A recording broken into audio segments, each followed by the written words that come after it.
Hey guys, what is going on? It's me, BikuriBox12 here. Welcome back to another video. So I just saw the new Mega Man Perfect Blue fan game trailer, and after just having played Mega Man Rock and Roll and loving every second of it, I'm itching to get invested into a new fan game as soon as possible. And I gotta say, it's a short trailer, but it gives you a lot of information to work with, and it is a very promising project. Obviously, the first thing that jumped out at me was the art style. It's still technically 8-bit, but it is going for a very different look. And while I love the 8-bit aesthetic, it's very nostalgic, looks very good, colors pop out great. It is definitely a very saturated style that we've seen a lot of games do, and the majority of Mega Man's catalog, both official and fan games, are 8-bit as well, so this change is much appreciated. Mega Man sort of has a wider sprite, colors are a bit different. In fact, the colors in the entire game have this very nice faded pastel color scheme. Reminded me a lot of Mario 3, and I love the way that that game looks. It's very unique, and I honestly can't get enough of it. Same thing with the soundtrack, technically 8-bit, but this does not sound like your typical NES game. It's a little more dance-oriented, more techno, but still chiptune. There were a lot of little details that I noticed while playing. It was nice to see that the lives are being displayed under the health bar, like some other fan games have done.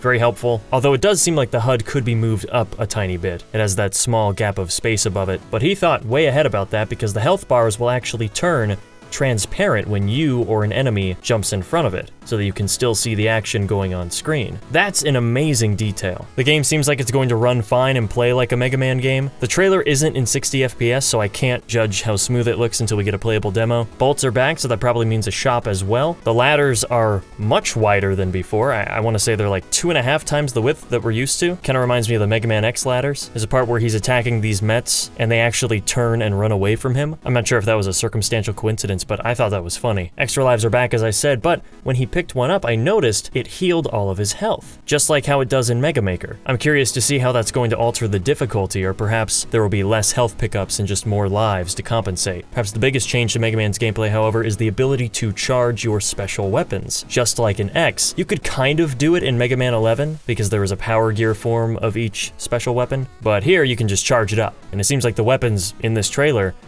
are pretty good. Seems like it'll be fairly difficult as well. I know he did a montage of him dying towards the end, but it's impossible to know how much personal struggle you'll have with it until you play it for yourself. The big surprise and fake out of the trailer, however, was when Proto Man's whistle played and then Roll showed up. Now, since Mega Man Rock and Roll just came out, the idea of playing as Roll again in a fan game seemed cool, but admittedly a retreading of a concept I had just seen. But this man was not living under a rock. He knew exactly what he was doing because she is adopting Zero's gameplay from the X series. She is going to have a melee attack, higher damage at close range, and she can even destroy projectiles. Oh, and I forgot to mention the damage text that appears whenever you or an enemy gets hurt. It'll actually display how many points of damage are being dealt. It seems like a little thing and not a big deal, but that small little piece of information allows every fight to be that much more informed. The only thing about this trailer that I was kind of worried about is the video description that says blast through 4 Robot Masters worth of unique mechanics, art, and music as you stop Dr. Wily's evil plans. Is he implying that there are only going to be 4 stages in this game? Is it a demo? Does he not have the resources to make more than a 4-stage long game? Or is it going to be 4 Robot Masters and then double up on the Wily Castle and have 8? Or maybe it's a fake out. Maybe he's saying there are only going to be 4, and then he'll pull a Mega Man 7 and 4 more will appear. I don't know, but that has me a little concerned because